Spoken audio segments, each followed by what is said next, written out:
Welcome in, IllinoisPreps.com. Skylar Kane alongside Eric Seals. Playoff preview number 3, Lincoln Way East, 8-1 in a tough 7A. One loss to Wheaton North, tough team out of the DVC, and beat a couple good teams, a 7-2 Sandburg, a 7-2 Homewood Flossmoor, and a 5-4 Lockport team. And their last 3 games looking good coming into the playoffs. Yeah, really putting up some points, and their defense is holding up well. 154 points they put up. Defense has only let up 7. Against Joliet Central, 62-0, 49-0 against Lincoln Way Central, and 43-7 Bolingbrook, who's also a playoff team. Yeah, and you know they've got some weapons for Blake Winkler to go to, both at running back and wide receiver. Yeah, their running backs also Tyler Starkey or Stark, I'm not sure which one. David Mall having a fantastic running game for the Griffins. And Jay Yancey and Max Bader, 2 nice targets for him to throw to as well. We got them both winning in the first round. They got Thornton in a 3-6 matchup, but then going to be a tough road after that, pretty much regardless who wins all these other games. Yeah, you have Glenbard West winning. I got the upset with Plainfield North. Whoever they match up against in that second round, I think it's going to be a tough game. You got Glenbard West. Everybody knows what they have. Plainfield North has Capri Bibbs, who rushed for all those yards. Yeah. A little like 590. Like 590, not too many. Just a few. I did that a couple times in Madden. Yeah, yeah. and so they're going to have a tough second round. But if they do get behind, or they do get past either of those teams in the second round, then I would say Wheaton South, who looks like they're going to be winning in that top bracket, they have something to watch out for in the Griffins.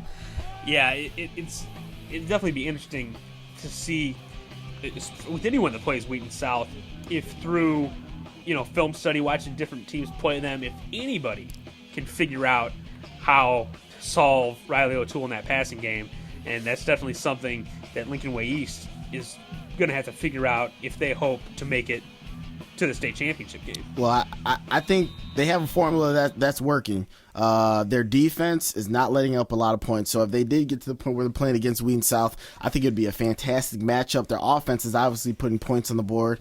So, it should be interesting to see what happens. Lincoln Way East, really good team, 3 seed, but they're in 7A, and they're on the tough side of the bracket, so it's not going to be easy for them. Yeah, definitely. I mean, if you look at the rest of the bracket, if you put them down in that East St. Louis bracket, they'd probably be making a run to the quarters. Yeah, be second favorite team to play East St. Louis.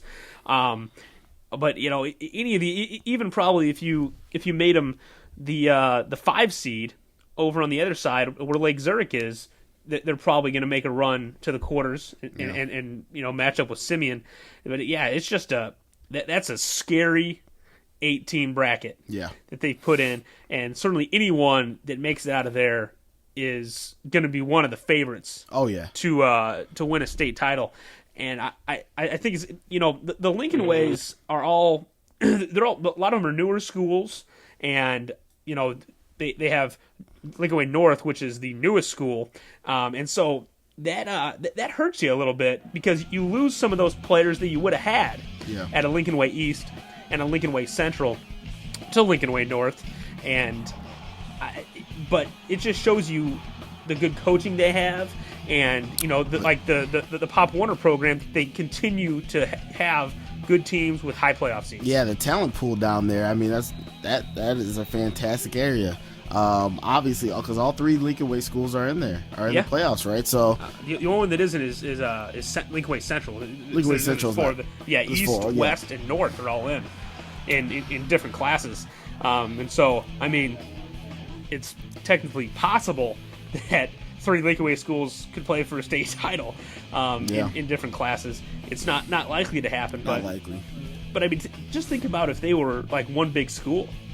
Yeah, but I mean, I don't like to do that because you could do that with a lot of schools. You could do like, hey, let's put Wheaton North, Wheaton South together. Let's put the Naperville schools together. And you got to think, at a time, that's how it was. Yeah. But population-wise, we don't want too many 7,000, 8,000 size schools, with students. So Morton's got that 8,000 student market curbed. Yeah, no, I know they got that, but it's there's problems on that side too, but that's for another show. But Lincoln Way definitely has a hard road to get to the 7A state final game. But if they can get past really these first 2 rounds, it should be interesting for the Griffins.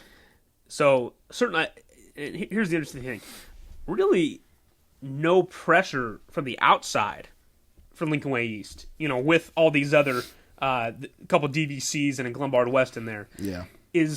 Is that an advantage, or is it, you're putting all the pressure on yourself anyway, so it doesn't make a difference? Oh, no, I think it's a great advantage. You're coming under the radar. Nobody's really thinking about you. Obviously, they're preparing for you, but they're like Lincoln Way East, and, you don't hear about them as much as the DVC schools and Glenbard West, who's been 9-0 last 2 seasons, 3 seasons, whatever it is. So I think it's an incredible advantage. And, look what happened with LT in Glenbard West, last week. LT, a program that's not as popular as Glenbard West, came out with the win. So from Lincoln Way East's standpoint, if you're playing, you always want to play as an underdog. It's harder to play as a team on top. So certainly expectation from the outside, not that high Lincoln Way East, but the Griffins at 8-1, definitely a dangerous team to look out for in just a loaded quadrant in the 7A playoffs. That'll do it for the Lincoln Way East playoff preview, and we will see you next time for playoff preview number 4 here at IllinoisPrep.com.